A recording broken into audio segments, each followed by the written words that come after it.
Chapter 341. Information leaked. Alas. Li Wei couldn't help but sigh. Shelob hadn't been killed. The creature's blood was remarkably viscous, thicker than a dragon's, and even after being mortally wounded, she had managed to escape. They had been searching for over a month. It was no use wasting more time on a lost trail. Judging by the wounds, she wouldn't be moving about for some time, so Aigu was safe for now. Gollum, however, hadn't been found either. He didn't seem to be around. That might not matter. A solitary watcher was posted near Aigu, and Li Wei would have his forces scour the area for Gollum. For the moment, all they could do was wait for word. The expedition had not been fruitless. An orc chieftain had been turned into an insider. Sauron could scarcely have imagined such a betrayal among the orcs even in death. Despite their chaotic nature and internal strife, orcs had, for tens of thousands of years, never been known to betray their supreme masters. Born of darkness, their nature bound them to the shadow. Because of that presumed loyalty, the leaders of Mordor had been complacent, not out of contempt for orcs, but because orcs were an invaluable war resource. They had worried more about individual strength and bred other species, but paid little heed to the danger of an orc being turned. That laxity had finally paid a price. "I can stay here a while longer." Li Wei told Denethor in the hall, "If they try anything major, I'll be here." "You're not alone," Denethor said, feeling steadier at the thought. Li Wei brought with him more than his own strength. The backing behind him mattered. If Gondor could marshal forces like the Free Cities, perhaps Umbar's pirates and the Haradrim raids would never dare be so brazen. Denethor was unusually candid.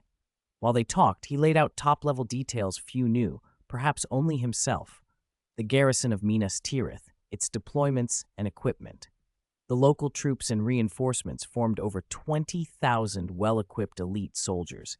Even if tens of thousands of orcs and thousands of ogres attacked, Gondor could meet them and still have room to maneuver. A direct confrontation might occur, but it would be a gamble. Those 20,000 were the backbone of Gondor, yet Mordor's forces were vast. Even a fraction of them was intimidating. For safety, Li Wei remained in Gondor for several months. Unlike the cold reserve people associated with Denethor and the way some treated even Gandalf, Li Wei was welcomed warmly throughout the realm. Faramir, now a grown man, came to him often for counsel. Denethor did not discourage it. Unusually, he even encouraged the relationship. "Learn from Li Wei," Denethor told his younger son. "He once faced tens of thousands and made that army collapse, brave and powerful. I know you are careful and perceptive, but that won't prepare you to face the deepest darkness." "Father," Faramir began, trying to argue. Denethor cut him off. "You have never looked into the abyss. I do not blame you, but you should learn from your brother." Faramir bowed his head. He was used to his father's judgment and favor for the elder son. It was a habit carved into him. The Grey Wizard had once said that true will and courage show themselves in deeds, not in words. One must try in order to know the result. "Don't listen to him too much," Li Wei said one night when he found the young man staring at the stars. "Do your own thing." Faramir accepted the advice and gave a respectful nod. Whether he fully understood or not, Li Wei's counsel and Denethor's command together carried weight enough to settle him. "I understand," he said. Li Wei did not linger beyond the year's end. After confirming Mordor was only strengthening its defenses and had no immediate plans, he returned to his own lands, stopping briefly in Rohan. Theoden was well. No unwelcome faces filled the great hall. Saruman had been strangely quiet in recent years, and Grima Wormtongue had faded from prominence. There seemed little chance the man would rise again as Rowan's counselor. With Li Wei gone, changes followed. The western Gondor armies gradually withdrew over the next year, dispersing to other posts. Only 2 orc contingents remained at Cirith Ungol, each led by its own chieftain, still guarding the mountainside tower. The sinister watchman statue at the gate had been repaired, though it was noticeably less menacing and slightly smaller than before. After over a year, Mordor finally announced the lifting of martial law. Gondor exhaled a collective sigh of relief. This year, Faramir was officially sent to the front. He and his brother were stationed in Osgiliath on opposite banks of the Great River, watching over one another. Time moved on. Some who endured war grew stronger. Others cracked under the strain and broke. and when a mind breaks, it can give up more than it should. A voice rose in Mordor, a ragged cry cutting through the gloom. The Shire! He's in the Shire! His name is Baggins! Chapter 342, Tracking, Arrest, the Shire, the Hobbits, the Baggins family. Inside Barad-dûr, Sauron brooded over the news. He summoned the ringwraiths and put his plans into motion. The great gate of the tower clanged open, and Gollum was dragged out to the border of Mordor. "You weak, disgusting little thing," one of the servants snarled. "If you want to live, you will go find that ring. Do you understand? Don't try any tricks. Our eyes will be on you at all times," another warned. "Gollum," the creature muttered, nodding frantically, and was shoved out along the agu path of Mordor. "Dangerous place. Never coming back, Gollum," he mumbled to himself. Obedient to Mordor's dread command, Gollum slipped out of the stronghold and into the war-torn borderlands between Ithilien and Mordor. He felt lucky to be alive. Surviving Mordor's clutches was victory enough. As for the ring, he thought, if he was clever and quick, there was still a chance it could come to him. For now, however, his single goal was to find it. He felt the faint prying gazes around him and his teeth ground with hate. It's that Hobbit's fault. His fault. I'll find him. I'll have my revenge. I'll take back my precious Gollum. Muttering, he slipped away from the gray mountains and vanished into the contested lands between Gondor and Mordor. Where did he go? The spies and informants on Mordor's payroll panicked. If they lost Gollum, Sauron would tear them apart alive. A few men at the border were convinced. "He's the one the Lord mentioned," they told their superiors. At an orc camp near the border, the crippled freak watched the little chattering creature, which kept writhing and saying, "If you don't want to be killed by your master, let me go," with a sly smile. He hid Gollum away in secret. Days later, a Mordor informant came asking for news, and the crippled freak, with a solemn shake of his head, lied. "I haven't seen the creature you're talking about." The informants charged with tracking Gollum exchanged frustrated looks. "Search thoroughly. Report anything immediately. This is the master's command. Understood?" "I understand," the crippled freak replied. "As soon as there's news, tell us. We'll report back to the master." Believing the promise, the informants hurried off. The crippled freak, true to his word only to himself, reported nothing to Mordor. That night, several rangers who had been meant to rendezvous left the crossroads outpost and set out for Roadside Fort. Swoosh! Arrows cut down from the city wall, striking the sudden foes below. On the Great Wall, Leeway watched as more and more monsters appeared in the northern wastes and frowned. "I never expected this. Even after Angmar was purged, I thought the wall wouldn't be needed for threats like these." "There's much you haven't imagined," a voice said from behind. "Gandalf," Leeway acknowledged. The gray wizard dismounted and came up beside him, his face grave. "I know where the creatures in the North Waste came from." Gandalf's expression was unusually serious. "I've suspected for some time, and only recently, after poring over some ancient scrolls recovered from the ruins of Gondor and Arnor, did I find confirmation." "What did you find?" "Clues about the North Waste and about the One Ring in Frodo's possession." At the mention of the ring, Gandalf's hair seemed to bristle. So many great events were converging at once. "There are 2 pieces of bad news," he said. "2?" Leeway prompted. "First, about the North Waste. I have come to recognize those beasts. A part of my memory, long dormant, has woken. They are creatures of Morgoth, more evil and dangerous than most things in Middle-earth." Leeway stiffened. "Morgoth's work? Yes. I suspect they emerged from some ancient underground fortress. Morgoth was driven out ages ago and his strongholds fell into the earth, but not all the horrors were cleansed. Many mysteries lie unplumbed. The demon wolves and the ogres in the ice caverns are bad enough, but they are merely cannon fodder. The true heart of his legions is balrogs and dragons that fight alongside them." Leeway tilted his head back. "That's formidable. More than formidable." Gandalf shook his head. "Leeway, you're still young. You haven't seen what that darkness can do, the kind that can turn back the sun and swallow nations. It's terrifying." Leeway protested. "That depth of doom shouldn't reappear in our age." "Indeed it shouldn't," Gandalf agreed, then steered the conversation. "The other matter is Frodo's ring." "So it's definitely the One Ring?" Leeway asked. "I have confirmed it." Gandalf's voice was firm. I suspected for a long time but would not act without proof. I spent half a year in the great library of Gondor searching until I found this, buried at the very bottom. He produced a fragile, crumbling scroll from his cloak. An old scroll left by Isildur. Unrolling it, he pointed to an inked depiction on the parchment. Look here. Li Wei leaned in. The drawing showed a golden ring from multiple angles with meticulous detail. Exactly the same. I told you, Gandalf said. I haven't told anyone else. As of now, only you and I know. So what do we do? Destroy it? Li Wei asked.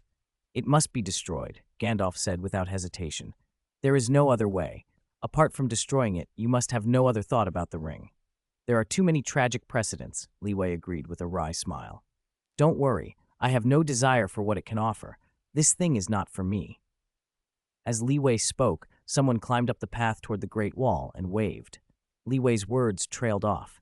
He recognized the man at once. It was the capable ranger he'd assigned to guard the Crossroads outpost. Wait a moment, Li Wei said. I'll be back soon. Chapter 343, An Opportunity. Gollum has been caught. Right away, the ranger brought Li Wei important news. Tell me everything. The limping Uruk leader delivered him personally. He was captured in a pass near Minas Morgul. He also said spies from Mordor were tailing Gollum. Seemed like they wanted him to lead them to something. Li Wei nodded. Where is he now? At the outpost at the Crossroads. They've got a lot of people watching him. Good, I understand. After the ranger finished his report and whispered a few minor details, Li Wei gave new orders. We have other matters to attend to, Gandalf. Back at the city wall, Li Wei relayed the intelligence. Gandalf's expression brightened.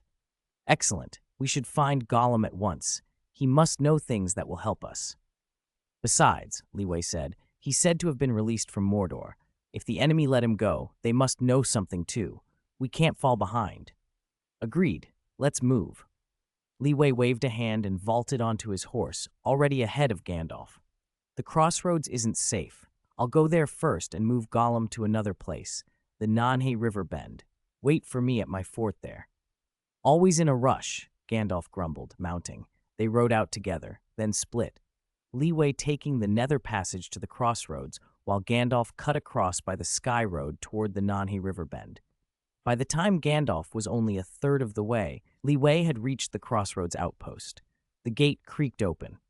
Inside, in the shadow of the outpost, a small, huddled figure lifted his head with a wet, frightened gurgle. Gollum, Li Wei called his name. We've met before. You remember that, don't you? Gollum's eyes flickered with distant memory. I know you, Li Wei said. You were once a store hobbit, changed into what you are now by a power you couldn't resist. Gollum stared, uncertain whether the man meant harm. I know more than that, Li Wei continued. You killed your best friend and ran. You turned to theft and trickery, bringing suffering to others. No, Gollum shrieked, desperate. We're not thieves. Someone stole from us. We weren't the ones who took things. Watch your tone. The ranger beside Li Wei had clearly had enough. He grabbed Gollum by the throat and forced him silent. Gollum choked and flailed. Li Wei signaled, and the ranger let him drop to the floor. Gollum writhed, finally accepting his helplessness. He fell mute, just making little gurgling sounds. Li Wei stepped forward, stern but not unkind. He crouched so their faces were level and spoke softly, meeting Gollum's huge, frightened eyes. I know there's still a trace of conscience in you, Li Wei said. You regret what you did, don't you? Gollum said nothing. A raw, aching sound came from his throat. Li Wei heard genuine sadness in it. Under anyone else's anger or mockery, Gollum would have curled up and closed off. But the authority in Li Wei's voice and the steady presence of the ranger chipped away at his defenses. He couldn't simply lie or lash out. It had the feel of coercion, yet it opened a sliver of real feeling. You still have a chance to atone, Li Wei said. It wasn't entirely fair to say Gollum had never contributed to the Free Peoples. He had once been a hobbit. When the ring took hold of him, he committed petty crimes and twisted himself around it. But compared to other possible bearers, his confinement in a cave for 500 years, slowly consumed by the ring, had at least kept it from wreaking greater havoc on the world. For all his corruption, he had in a way kept the ring out of wider hands. Li Wei's offer came from that complicated truth. Atonement? Gollum croaked, the word catching his interest. Yes, You can atone for what you've done. Once your sins are cleansed, you can be free. We were free before they caught us, Gollum whispered wildly, then suddenly, as if another voice took over, no, never truly free. Quiet, quiet. Gollum clutched his skull, his speech swinging from fierce to terrified to pleading. Leeway rose and gave the ranger a look. Give him something to eat. When he's fed, we'll move him. Move him? Where? Gollum's gaze snapped up. Are you after treasure? We can lead you. Just don't hurt us. We're not interested in treasure, Leeway said, shaking his head. Someone else wishes to see you. Be honest and behave, and no one will harm you. Gollum glanced at the ranger. The ranger's voice was firm. Lord Leeway keeps his word. You need not doubt it. All right, good. We'll be good. We'll stay put. The gate shut behind them as Leeway left with the ranger in charge of Gollum. Relief washed over the creature for a moment, but then the ranger stepped back inside. Gollum stiffened, every old fear returning, Mordor's tortures, the orcs' whips and boots. We're going to be tortured again, he muttered, shaking. There's no trust. The ranger frowned, annoyed by the muttering. In a surprisingly ordinary question under Gollum's bewildered stare, he asked, What do you eat, meat or vegetables? Do you prefer it raw or cooked? Chapter 344, Sauron's Kindness? Facing the ranger's question, Gollum hesitated for a moment, then, tentatively, Then we want meat? His voice trembled with confusion and doubt. The ranger's actions had clearly fallen outside his expectations. For a moment he couldn't quite understand them. Then the ranger returned with a neatly cut steak and a plump salmon, both raw. Gollum flinched instinctively. Is there poison in it? He whispered. He paused, thinking it through. There was no obvious reason for them to poison him. Besides, that legend had made a promise. Hunger won out over suspicion. His big eyes searched the room. Once he convinced himself, Gollum tore into the meat, swallowing in huge, desperate gulps. He looked like a starving ghost, nearly choking himself. Such deliciousness. Cough, cough, Gollum. He had never eaten meat so clean, so fresh. The ranger watched closely, surprised by the sight and unwilling to leave, partly because he feared Gollum might overeat and choke, partly because the creature was odd. Leeway had said Gollum had once been a hobbit, but he was different from any hobbit the ranger had known, corrupted, preferring raw, bloody food. Hobbits prized home-cooked meals. They would never gnaw on raw flesh. But the corruption had changed Gollum's habits. A small burp escaped from the cell. Looks like you're full, the ranger said. Then let's go. He opened the door and motioned Gollum out. Gollum's eyes widened. Where are we going? The ranger sensed the change in him. After eating his fill, Gollum seemed clearer, less cunning, to a safer place. They set off at once. Leeway led Gollum and several rangers out of the stronghold, heading west into Rohan, across the Eastmark and over the Great Bridge. Smoothly and quickly, in less than 10 days, they reached the fortified city of South River Set. Gollum was given his own room, a clean, bright, odorless space that made him wonder if he had been rewarded or if this was some trick before death. Is this some kind of paradise? He asked. No, this is a prison, a guard replied. Gollum blinked in disbelief. Compared to Mordor, this was unimaginable. The guard outside the door looked at him as if this were an ordinary single cell, but to Gollum it seemed extravagantly comfortable. It's time to eat, the guard said, and quietly brought in clean food, watching as Gollum devoured it. Oh, good food, good drink, good living. This life is too blissful, Gollum muttered, and something in him shifted. The change was so marked that when Gandalf arrived a little later, he found Gollum uncharacteristically blunt under interrogation, revealing almost everything he knew. There truly is a strange power here, Gandalf said, marveling at the transformation. If Gollum stayed long enough, perhaps he could be restored in some way. Gandalf reported what he had learned. How is it? Did you get the information you needed? Mostly, Leeway answered. Gandalf stood. I plan to find Frodo myself to confirm the ring's safety. Aragorn, conveniently, is visiting an old friend in the Woodland Realm. I have a plan that requires his participation. He may be of help. And me? Leeway asked from behind. He wanted to be included. Gandalf raised an eyebrow, slightly helpless. Leeway, there are some matters you cannot be involved in. Leeway bristled. What do you mean? It isn't personal, Gandalf said quickly. It's just that your power is too great, your presence too conspicuous. You're no longer suited to covert operations. I don't want us going to the Shire and having the enemy shout, Li Wei and his companions are in the Shire, or to Bree and hear, Li Wei and his companions are here. He smiled faintly. You understand. Li Wei sighed and shrugged. All right, I understand. He felt a little exiled, treated like Glorfindel, who, because of his renown, had often been kept out of secret missions. How about this? When you're done with Frodo, come find me at Roadside Fort. I'll be there, and we can talk. That would be best, Gandalf said seriously. With you involved later, I hope nothing will go wrong.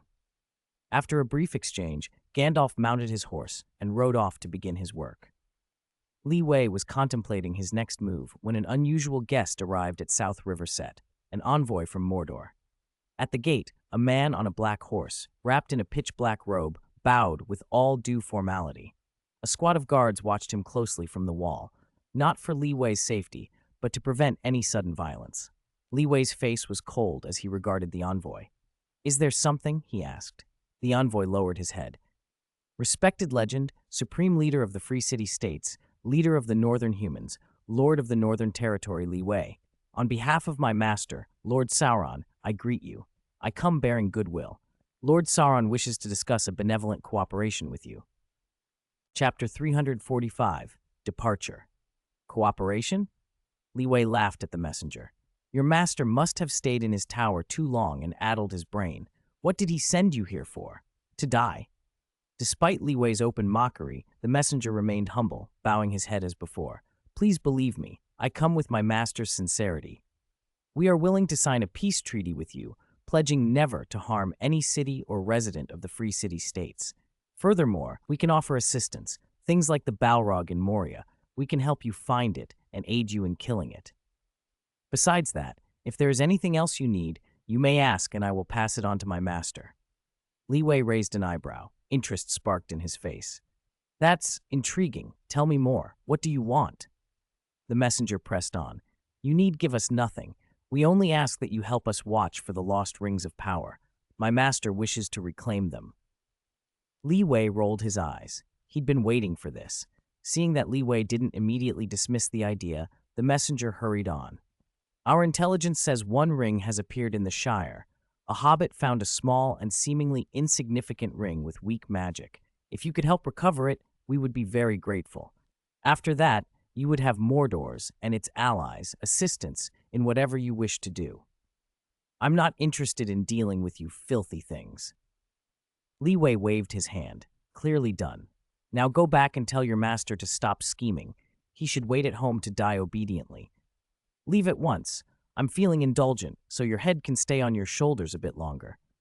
The messenger's reply died in his throat. As you wish.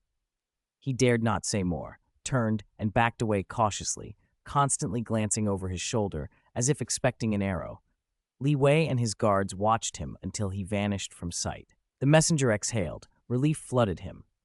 Thankfully, his negotiating counterpart had been a legend, someone who behaved openly, scorned petty tricks, and didn't care for his life. He had failed at actual negotiation, but that had never been the point. Inside Mordor, the messenger reported Li Wei's words verbatim. Sauron's great eye did not flare at the insults. It remained calm. You may withdraw. The messenger bowed and left the great hall. The objective had been met. There was no need to truly cooperate with Li Wei. That had never been the plan. The crucial thing was to let Li Wei know that a ring had surfaced. Once he knew, he would be curious and send people to search for it. If he actually found it, no matter. The rest would be handled by the One Ring itself. Many had once desired sole possession of the ring, but they failed to understand that the ring was born of darkness and flame. It belonged to the evil that forged it, to the forger who poured most of his power into it. It was part of his being. Someone who picked it up might be able to control it at first, using it to dominate the other rings, to seize vast power, or even to march on Mordor and try to take the Dark Lord's throne. But time would erode all such pretensions. In the end, victory would come to its maker. It was only a matter of time. Even if the bearer later became a lowly servant to a new dark legend, or was tortured until they lost themselves and had to retreat, what then? Sauron had done similar things before. He worked in secret. Information asymmetry brought many advantages. This time, Oddly, Sauron was the one at an informational disadvantage. Back at the fortress, Li Wei turned away and tried to put the matter from his mind. Gandalf would handle things. He felt some relief. Then, as if a thought suddenly struck him, he stopped mid-step. Not entirely relieved, he realized. "We'll hide it," he muttered to himself. "Hide it where no one can find it and never touch it. The Shire, Bag End." Frodo clutched the ring frantically and held it out toward Gandalf. "Take it, Gandalf. Please, take it." Gandalf recoiled, horrified. "No." "Take it." Frodo pressed on, moving closer. "No, no." Gandalf kept backing away, his heart pounding. This child, could he stop testing people? "You must not give it to me, Frodo." Frodo's voice, innocent, pleaded. "I just want you to hold it, just for a moment. Don't tempt me, Frodo." Gandalf's refusal hardened, but then his resolve wavered. "I dare not take it, not even to keep it." "You must understand," he said quietly. "I might be tempted to use it for good, but through me it could unleash unimaginable, terrible power. At that point, there might be only one person in this land who could stop me, and I do not want to place that burden on anyone." Frodo's eyes flickered. After a moment's thought, he blurted, "What about Li Wei? Give it to Li Wei. He must have a way." "That's worse," Gandalf snapped, even more agitated. "If he fails the test, the whole world could be torn apart by him. I'm not using hyperbole, Frodo. No one could stop him." Frodo stared, stunned. "That's serious?" "Then it can't stay in the Shire. Did you say the enemy already knows about it?" "Yes." Gandalf composed himself and drew closer. "It certainly cannot remain here." Frodo looked from the ring to Gandalf as if deciding. "What should I do?" "Leave the Shire," Gandalf said. "Go east, to Roadside Fort." "Will I be safe at Roadside Fort?" "I don't know." Gandalf shook his head. "But with Li Wei there, at least no one can easily seize the ring, Thesnat. That will give us time to decide how to deal with it properly." "All right, I'll go." Frodo hurried to pack. Gandalf closed his eyes and sighed. "My dear Frodo, hobbits are a wonderful people. You can learn all their ways in a month, yet 100 years won't stop them from surprising you." Frodo smiled, puffing out his chest at the praise, and Gandalf found himself smiling too. A faint rustle came from outside the window, the sound of grass brushing and a stifled sob. Gandalf's smile vanished. "Get down!" He moved to the window with his staff raised and poked into the bushes. "Ouch!" With a rustle, Gandalf seized and pulled out a plump, frightened hobbit. Samwise Gamgee blinked up at them, cheeks streaked with tears. Chapter 346, Perplexity. A moment later, Sam sat obediently at the back while Frodo bent close to Gandalf and whispered, "Sam's always loved the tales of the elves. He, Pippin, and Merry have all secretly read Uncle Bilbo's books." "Forgive him, Gandalf," Frodo added. "I believe he meant no harm." Gandalf nodded. He had watched Sam grow up. What malice could there be in that round, earnest face? They both turned to look at Sam. Seizing the moment, Sam blurted out, "Frodo, are you leaving?" Frodo's eyes were wet. "We've had a feeling for a long time. Not just me, but Pippin, Merry, and Fredegar as well. We always felt that one day you might slip away without even saying goodbye." Sam managed a helpless smile. "Good Sam. You won't have to be alone now," Frodo said softly. Gandalf's expression, however, remained grave. He fixed Sam with a steady look. "Samwise Gamgee, now that you know of this, I cannot lightly let you go where this matter may lead. This is no simple thing. Remember," Gandalf continued, "the enemy has many eyes and ears, birds in the sky, beasts on the ground. You must hide it well, Frodo. Do not wear it. That ring always seeks to return to its master. It longs to be found." Patting Frodo on the shoulder, Gandalf swung into the saddle. "I must ride on ahead. There are others I must warn and consult. I will return when I can. Until then, do not wander. And if things go poorly," he added, "seek out the rangers. You may not always recognize them, but if you cry a name, Li Wei, they will find you. Their ways may be odd, but they will not betray you." With that, Gandalf urged his horse and was gone, a gray blur moving out of Hobbiton. Frodo watched him riding away. "That horse is faster than any pony in the Shire," he murmured. Sam nodded. "Aye, I just hope it doesn't throw him on his back." "He probably has," Frodo said with a small laugh. The two hobbits walked on, talking about the old wizard who had disappeared down the road. Gandalf, meanwhile, rode south along the paved road toward Isengard. Saruman happened to be free and walking in his orchard when Gandalf reached him. Once inside, Gandalf disclosed everything he had learned. Saruman frowned. "You are certain of this?" Absolutely, Gandalf replied. Leeway and I saw the ring together. There can be no mistaking it. Saruman's face showed concern. Where is the ring now? Not with Leeway. Is it? No, it is in the hands of a hobbit, being kept so far safe. Saruman breathed a brief sigh of relief. If Leeway had the One Ring, I shudder to think what he would do. Gandalf shook his head. Leeway did not betray us. He saw the ring and showed no dramatic reaction. Humph, Saruman sneered. Calm on the surface does not mean calm within. Who can say what desire stirs beneath? Gandalf glanced at him, discomforted. Saruman's words sounded too like self-justification. And you, Saruman, Gandalf said quietly. Me? Saruman spread his hands. You had the ring under your nose for decades and failed to see it. Has pipeweed addled your wits? Gandalf pressed his lips together, but did not retort. We still have strength enough to stand against Sauron, he said. Leeway's forces. Leeway? Saruman cut in with a cold smile. Do you intend only to rely on him? Do you have no other plan than to lean on the strength of others? Gandalf opened his mouth to answer, but Saruman waved him silent. Listen, old friend. The enemy has been quiet, yes, held back by the power of the North. But quiet is not disappearance. From what I have learned, he has been gathering himself again. Even without the One Ring, even without a firm body, his spirit regains much of its old strength. They climbed the tower until they reached the terrace. Saruman turned to the wide view and spoke with growing fervor. His gaze now pierces much of Middle-earth, an eye wreathed in flame. The armies he gathers will challenge any single realm, even Gondor and Rohan together. That is not necessarily so, Gandalf said. Saruman smiled thinly. You think I have been idle in this tower. I know of things in the north. I have prepared. I will not simply rely on the strength of others. I will wield my own. At that moment, a tumult rose from below, a great roaring sound. Soldiers poured out from the galleries and courtyards and assembled in the open space beneath the tower. Gandalf peered down. Men of Harad, he muttered, frowning. You have allied with them? They are fickle, and once they bent the knee to Sauron. They are bound to me now, Saruman said, by oath and reward. Gandalf nodded slowly. They are not the strongest forces you might hope for. Even all of them would not equal half of Rohan's cavalry. Saruman's glance hardened. You underestimate the scope of my work. Come, see the fruit of my labors these past decades. He raised his hand. A thunderous, magical sound rolled across the plain and sank into the earth. From the forest and from passages in the ground, wave after wave of tall, fierce creatures surfaced. Orcs, large and well-formed, marched forth in ranks by the thousands. Each bore a white handprint upon neck or breast, the sign of Saruman. Saruman, they cried, chanting his name as though worshipping the figure at the top of the tower. Gandalf's face went pale with fury and disbelief. Saruman, he cried, how could you stoop so far? How could you pervert life like this? Chapter 347, The Game Saruman. Gandalf's voice was sharp and strained.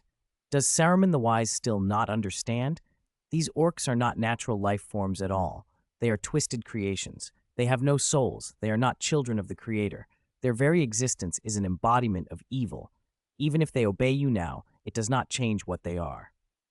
Unless, Saruman repeated the word, curiosity edging his tone. Gandalf narrowed his eyes. Unless you surrender to evil. Evil. Saruman's answer was faintly disdainful. I know what you mean, but what does it matter? I use the enemy's methods to fight the enemy. Watch and learn. Once the enemy is completely crushed, these weapons will be unnecessary. I will make them disappear along with Sauron's destruction. No, Saruman, you still do not understand, Gandalf said. They are not merely weapons. In the name of Iluvatar, you are now touching what is forbidden. How dare you speak his name without authorization? The name of the Creator struck Saruman like an affront. In this world, that name carried the highest authority. Few dared invoke it casually, and none without reason. For Gandalf to use it now was an absolute condemnation of Saruman, a denial so complete it questioned his very being. Saruman's temper flared. I tell you this not to insult you, Gandalf went on, voice heavy, but to warn you. No matter your purpose, no matter whom you mean to use them against, what you are doing now is leading you into darkness. The evil of Mordor has not diminished, but the evil of Isengard is growing. Saruman's face tightened. Gandalf, I thought your wisdom would let you see what I am doing. I see now I overestimated you. And your corruption and folly disappoint me, Gandalf shot back. You disappoint me more, Saruman. Today I see a wise man moving away from his true mission. They stared at one another. Around them, under Orthanc, the shouts of Uruk-hai and the men of the Black Land filled the air. Gandalf took a long, steadying breath, turned, and started to leave. Behind him, Saruman called softly, "What are you going to do?" "Expose you," Gandalf said without turning. "Let everyone judge, and don't make any more moves until then." "That won't do." With that, Saruman raised his dark staff. Doors slammed shut in a series of metallic clangs. Gandalf stopped and slowly faced him. "What are you doing, Saruman?" "My friend," Saruman said, sitting as if the matter were settled, "I cannot let you ruin my plans. Stay and watch. Watch how the enemy is destroyed. Then you will see who is right." Silence fell between them like a weight. Saruman's tone shifted, soft and probing. "Tell me, Gandalf, where is the One Ring now? What arrangements have you made?" He stroked the ring on his right hand, the so-called Ring of Stars, and went on, "As a wizard of many colors, I can take on all the duties of the Istari, drive Sauron to ruin, but that requires greater power. What I have is not enough." Gandalf's disappointment tightened his face. "You." Before he could finish, Saruman moved. Gandalf lurched forward as a pulse of power struck him. He flew against a door with a thud. Flames burst in the air as Gandalf called up his fire of hope, planting himself against Saruman's spreading darkness, and with a cry drove back with his staff. Saruman's expression hardened. He pushed, and the Ring of Stars flared. A pressure rolled out that snuffed Gandalf's flames. Gandalf tumbled, rolled, and hit the wall. His staff skittered away. The pipe that hung from it lay cracked. He felt the sting of that loss. "Give up your futile struggles and cooperate," Saruman said, advancing slowly. He kicked Gandalf's staff aside and looked down at the broken pipe. "I'll get you a new one. It's been with me for more than a few hundred years," Gandalf murmured. As Saruman came closer, Gandalf lunged, seizing Saruman's ankle and yanking hard. Saruman stumbled and fell with a heavy crack as his head hit the floor. Gandalf rolled, snatched up his staff, and brought it to bear. Saruman scrambled up, shaking, and met the blow with his own power. "Despicable fellow," Saruman spat. "All's fair in war," Gandalf answered, and the chamber erupted in light and force. Crimson and white flashes laced the vaulted space of Orthanc as the two old wizards clashed. They traded spell for spell, neither yielding, neither giving quarter. Their battle drew a secret gaze. Something hidden in the evil gathered there, so subtle that neither combatant, absorbed in their fury, noticed it. After a long, bruising struggle, Saruman declared himself the victor with a thin, satisfied laugh. His face was swollen, a dull ache at his temple, but he stood taller. Gandalf lay on the floor, breath shallow and ragged, worse for wear. He no longer had the strength to argue. He had done what he could. Saruman looked down, smirking. "Get up, Gandalf. I know you have more in you." "Do you now acknowledge my power?" he added, proud and imperious. Gandalf forced himself to sit up to answer. He looked at Saruman's right hand and felt a cold certainty. That ring, its presence felt linked somehow to Li Wei. The thought struck him sharply. Then both men froze. A high, piercing shriek cut through the air. The men of the Black Land and the Uruk-hai below halted and looked up. 9 dark riders, mounted on fell beasts with leathery wings, were circling and plunging overhead, cutting through the sky. Chapter 348, Coercion, Ringwraiths. The two men in the tower spoke the name in unison. Saruman frowned and returned the staff he had just snatched from Gandalf. Gandalf recovered his staff and forced himself to stand. A strangled roar cut through the air as a terrible flying beast bore a ringwraith toward the tower. "Get out!" Saruman drove his staff at it, but there were more than one of them. The other 8 swooped in, each trying to smash through the tower's defenses. "I'm here too." Gandalf stepped forward and laid a hand on Saruman's shoulder, taking on some of the pressure. Saruman blinked. This earnest, meddlesome wizard had suddenly become his ally. "Filthy things," Saruman spat. "Today you will learn whose land this is." Thunder rumbled, and a ghastly green fork of lightning struck the terrace before the sound reached them, scorching both wizards. Both fell. Gandalf breathed out a puff of black smoke and found himself missing the quiet safety of roadside fort, a calm place where he could breathe. Isengard had never felt so hostile. Compared to Gandalf, Saruman fared only slightly better. He rose, leaning on his staff. "You see?" Saruman said. "Sauron's spiritual power has nearly returned. Even his servants possess strength now." "If you hadn't insisted on holding me back and wasting my strength," Gandalf began. "If you'd told me about the ring sooner," Saruman cut in, "had it been mine, the ringwraiths outside would be kneeling and calling me master instead of—" He didn't finish. From the sky, the Lord of the Ringwraiths, Lord of Morgul, the former Witch King of Angmar, mocked them. "Ha! 2 crippled wizards, do you think you can stand against us?" His voice was a cold, bitter hiss. Saruman ground his teeth, rage and humiliation warring across his face. Gandalf read the trembling in him. Both men were worse off than they pretended. Gandalf lay back on the stone and, with a calm belying the ache in his limbs, said, "We have no chance." He accepted it as if fate were merely a matter of time. "But I am not worried for our cause, nor for Sauron's judgment. Someone will avenge us. Someone will protect this land. If we die, what does it matter?" He tried to light his pipe, then remembered Saruman had broken it and gave a rueful sigh instead. Saruman stared at the ringwraiths, and for a moment the usual flame of bitter ambition in his eyes dimmed. When the Nazgul launched another assault and their mounts smashed into the defenses, he suddenly grabbed Gandalf's robe and hauled him to the terrace's edge. "What are you doing, Saruman?" Gandalf rasped.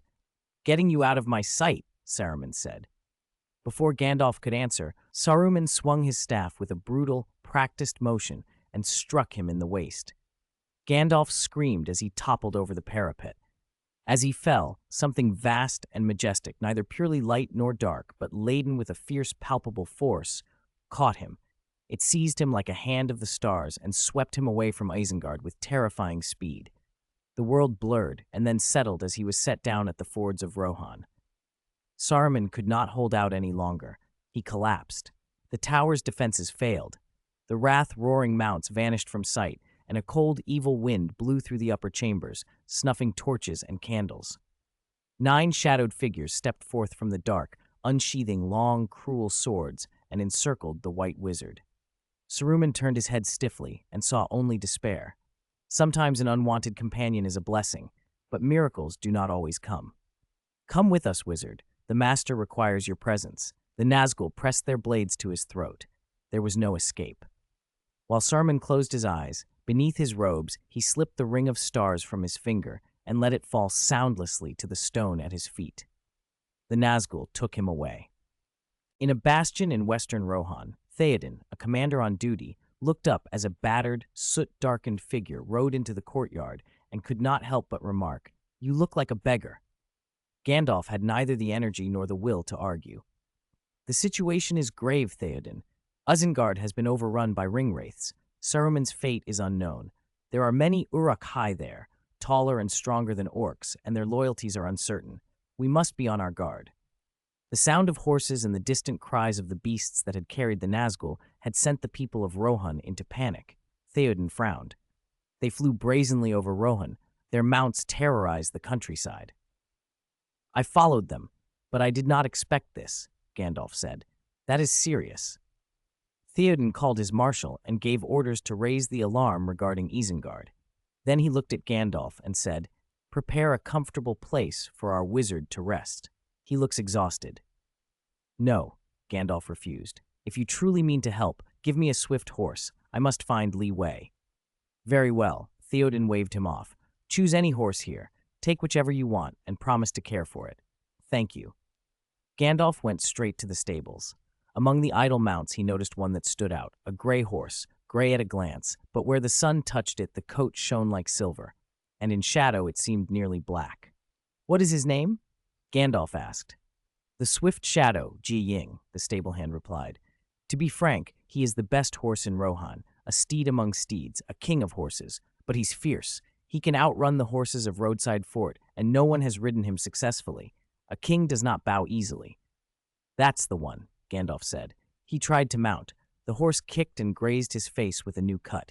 Gandalf, bruised and grim, smiled under the dirt.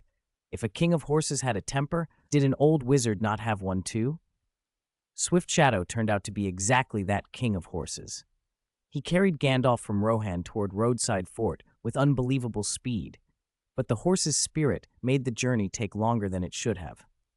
Gandalf spent 3 days and nights on foot, chasing the unbroken creature across the plains before at last calming it and finding his seat. What should have taken 4 days of riding stretched to a week because of the struggle to tame the beast. When they finally arrived at Roadside Fort, Swift Shadow stood panting by the pond, oblivious to Little Pink's curious glance from the walls as he contentedly chewed the grass and drank. At the gate, Leeway looked up and took in Gandalf's soot-blackened face, his torn robe, and the bruises from falls. He could not help but grin and say, "Did they send you to Mordor to dig coal?" Chapter 349, Recuperation. No. Gandalf shook his head slowly. I wasn't captured and taken to Mordor. It was someone else. This is urgent, Leeway. Saruman's situation is very dangerous right now. Without even stepping inside the gate, Gandalf hurriedly recounted what had happened. You couldn't even stop it. Leeway ruffled his hair. What about Saruman? Did you get a look at where he went? Gandalf wiped his face and smoothed his robes. No. After he left the tower, I lost track of what happened inside. All I'm sure of is that he's still alive, perhaps imprisoned. How do you know he's alive? A premonition. Leeway gave him a look. That's a convenient catch-all. No, wizards don't have premonitions without reason, believe me. Maybe, Leeway muttered. I've never had one. That's your business. You don't? Go on, I'm listening. Leeway sighed and let the subject drop. He pushed the castle gate open. Come inside and rest first. Leave the rest to me. Gandalf refused at once. I'll come with you. There will always be some place where I'm needed. Oh. The old wizard brightened, then asked, What about Frodo? Has he arrived? No. Gandalf frowned. Why is he so slow? Perhaps he's still on the road. Leeway reached out and patted Swiftshadow's mane. The horse, called the King Under the Mountain for its breed, seemed calmer than before. Leeway looked the animal over and said gently, You must understand. When you left, you rode the fastest horse out of Roadside Fort. Now you've come back on the King Under the Mountain, faster even than that. From the time you left to now, less than a month has passed. Do you expect a hobbit to outrun those horses? Given a hobbit's pace, their 7 meals a day, and their devotion to food, even with no obstacles, him reaching Bree already would be quick. Gandalf had no answer for that. I did tell Aragorn to meet them near Bree. And with the number of rangers between the Shire and Roadside Fort, Leeway continued, even if 9 ringwraiths tried to slip through at once, they'd be routed.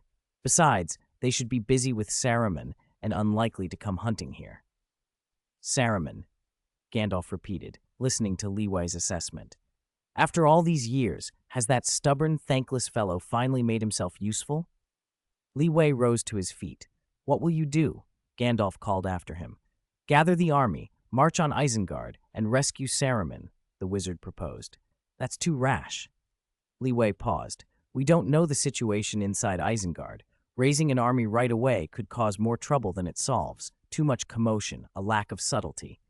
He stopped and stared up toward the spire of the unnamed tower. I could go alone. No, I can't. If he's there, he could see me from the tower. It would be bad if he saw Frodo. What are you talking about? Gandalf asked. Never mind. Leeway shook his head. All right, send scouts first. Find Saruman's location. He stopped himself. No, it's too much trouble. I'll go in myself. Just one person was less conspicuous than an army, he thought. Probably. Gandalf hesitated, then offered, You must be careful. It likely won't be as peaceful there as before. I will. Decision made. Leeway mounted and set off down the southern road. On the way, he stopped briefly at the City of Water to summon the commander and department heads for a quick council. After he left, the city began to change subtly. On the surface, it remained calm and tranquil, but beneath that calm, a state of high alert took hold. Like a sleeping giant, the city could be roused to a terrifying counterstrike by the slightest hostile provocation. Leeway rode south across rivers and marshes toward the cloud-veiled valley of Isengard. Back at the castle, Gandalf washed his face, had a tailor mend his robes, and sent a craftsman to fix his pipe. Feeling restored, he went out to the grassy yard to see Swift Shadow. The King Under the Mountain and a creature named Beherden, Little Pink, were staring at each other, blinking back and forth. The King Under the Mountain truly was special. Descended from Valinor's legendary stock, its blood was noble, its intellect keen. It understood human speech, was far stronger than ordinary horses, lived far longer, and had courage that didn't shrink before ringwraith terror or the presence of a great malign drake. Had the last king of Gondor ridden such a mount, he might not have tumbled from his saddle before battle began. Beherdin, the little drake, was different from the grand destructive worms of Tale. Gentle, kind, steady. Any other such dragon, faced with a bold horse, might have roasted it without thinking. This one simply watched. Beherdin, how have you been? Gandalf called, smiling. Beherdin nodded once. Gandalf stroked Swift Shadow, swung into the saddle, and in a blur, they were gone. A few days later, in Bree, at the Prancing Pony, Frodo, Sam, Pippin, and Merry sat among the common folk, both laughing and chatting in a way rarely seen in the Shire.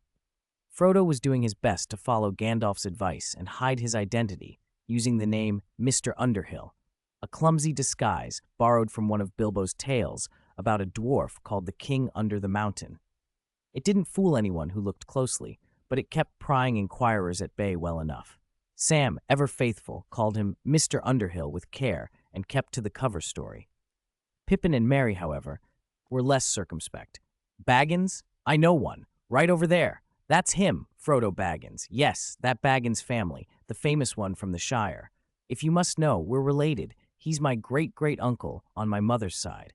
His mother was a Took, Pippin babbled on. Pippin.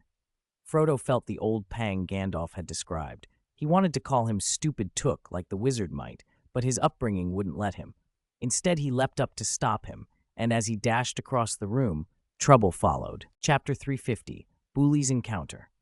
Just as Frodo excitedly ran toward the bar, several pairs of eyes fell on him. Pippin, be quiet, he hissed. What's the matter, Frodo? Pippin asked. Frodo grabbed Pippin's shoulder and whispered urgently, Gandalf said we mustn't reveal who we are. It could put us in danger. Pippin looked sheepish. Sorry, I didn't know. Before Frodo could breathe easier, a hand clamped down on his shoulder. He spun around and found a man with a shifty face and dark skin staring at him with hard, dangerous eyes.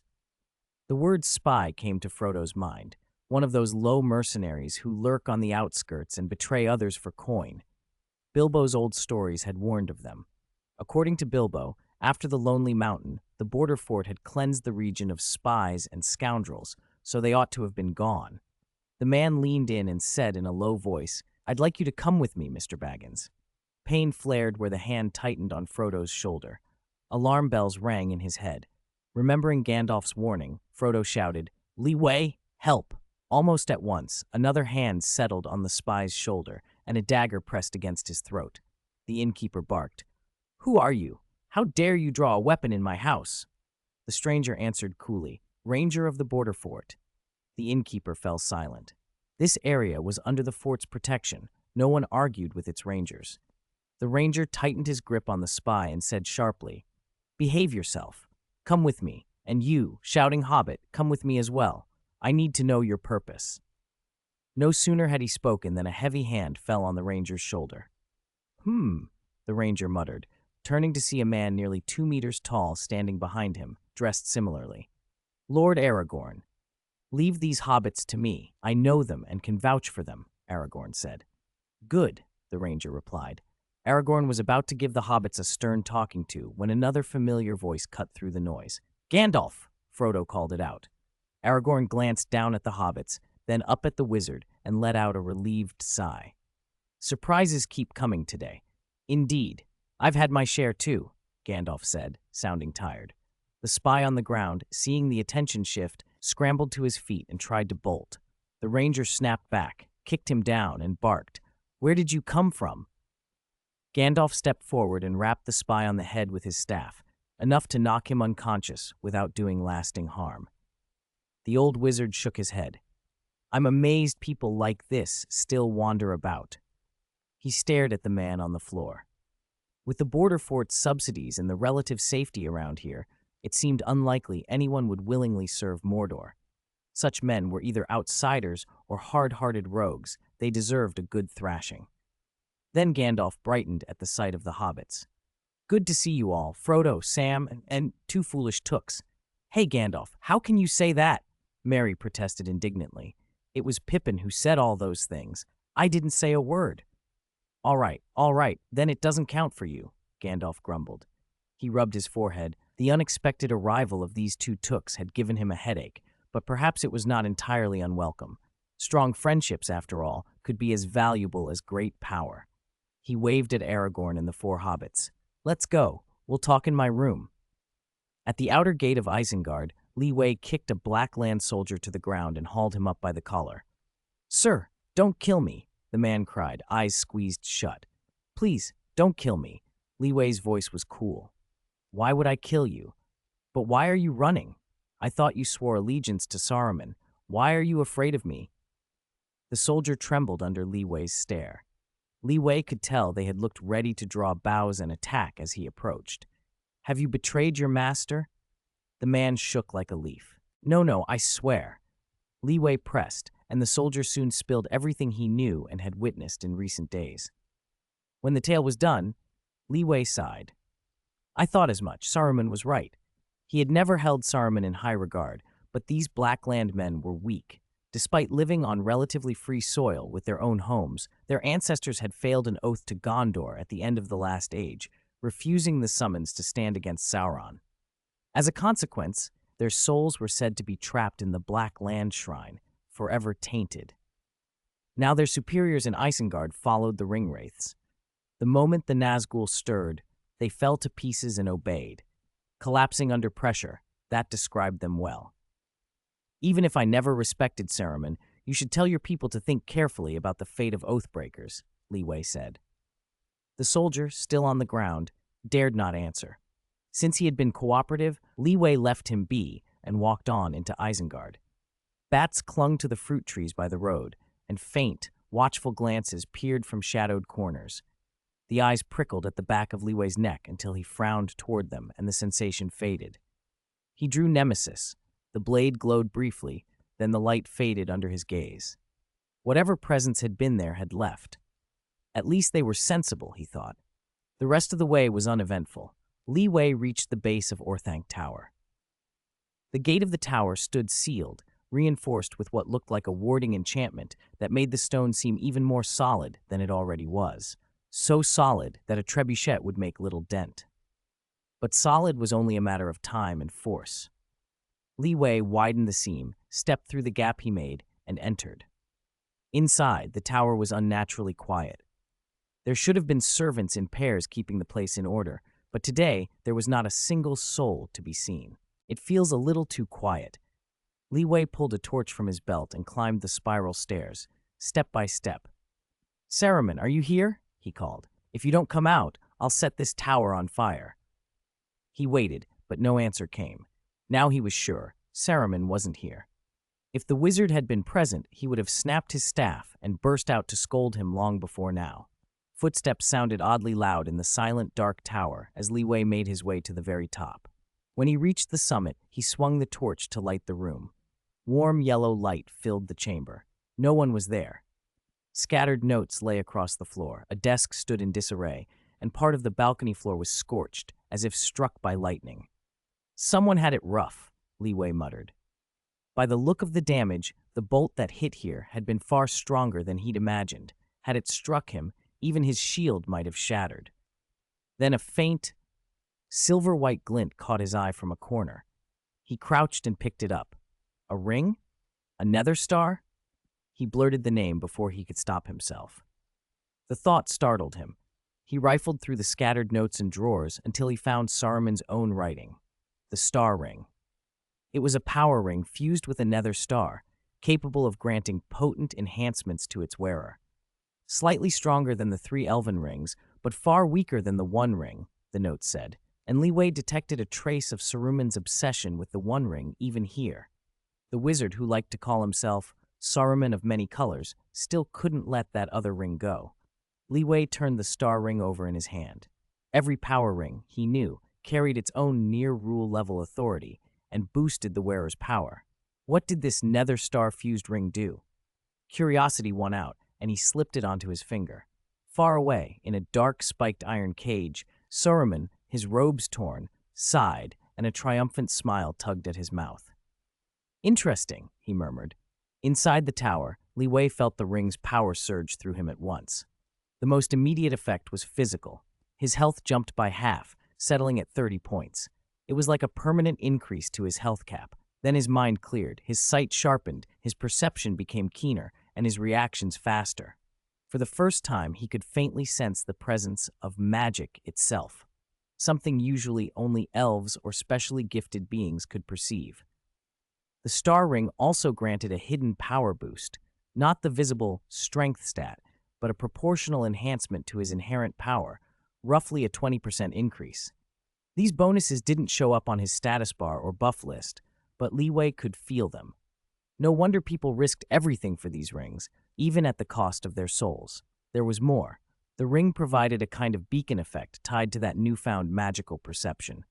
Li Wei concentrated and chose to activate a resistance enhancement, a persistent damage reduction of 20% even at level 1. With Dragonflame steel armor, his rune shield, and this permanent resistance buff, he suddenly felt remarkably durable. The ring's effect wasn't at its theoretical maximum. It only offered a level 1 buff, but it was convenient and only benefited the wearer. Saruman had truly forged a fine item. If the wizard could be found, Li Wei thought, he might be willing to offer a price for it. Finding Saruman became more important to him, but where was the wizard? The star ring seemed to emit some kind of guidance, yet its signals were like a language Li Wei did not know. He couldn't interpret them. Somewhere far away, Saruman's smile faded. Never mind, Li Wei thought. Others would understand this better. After one more thorough search of Isengard Valley and finding no other clues, he mounted his horse and rode back. Gandalf would be at Roadside Fort. He could ask him. If Gandalf failed, there was always Elrond, or even Galadriel in Lothlorien. Someone would be able to make sense of the ring. "Wait for me, Saruman," he said under his breath. "Boromir, Boromir." On the east fold of Osgiliath, Gondor's soldiers shouted the name of the man who stood atop the highest point. Boromir replanted Gondor's banner on the ruined battlements, raised his iron sword, its edge faintly glowing, and proclaimed, "This city was once the jewel of our realm. Glory, beauty, and song came together here. From now on, it will be restored." "Yeah," his men roared back. "The armies of Mordor shall remember. Lands where people dwell will not fall to the enemy again," Boromir cried. "The city of Osgiliath has been reclaimed for Gondor." "For Gondor," the troops answered, cheers echoing through the ruined streets. Only a month earlier, ringwraiths had returned and launched a devastating assault. Orcs from the borders poured in, and one ringwraith, atop a fell beast, blazed like a green sun, radiating a deadly, corrupting light. Even Osgiliath's stout walls had not held under that terror. For ordinary men, the ringwraiths were overwhelming. Their fear aura sapped the will to fight. But just before the attack, word had come. The two commanders then in the city, Boromir and Faramir, had discussed and, at Faramir's urging, decided to fall back. They themselves were ready to face the ringwraiths, but the common soldiers were not. The fear would have broken them. It was the right decision, and they avoided needless slaughter. Gondor's army had crossed the Great Bridge, abandoned the Eastfold, and held the Westfold until the ringwraiths withdrew. Only then did Boromir lead a counterattack, driving the orcs out and retaking the Eastfold with minimal losses. When Boromir climbed down, Faramir hurried over, and the brothers embraced, smiling, their bond needing no words.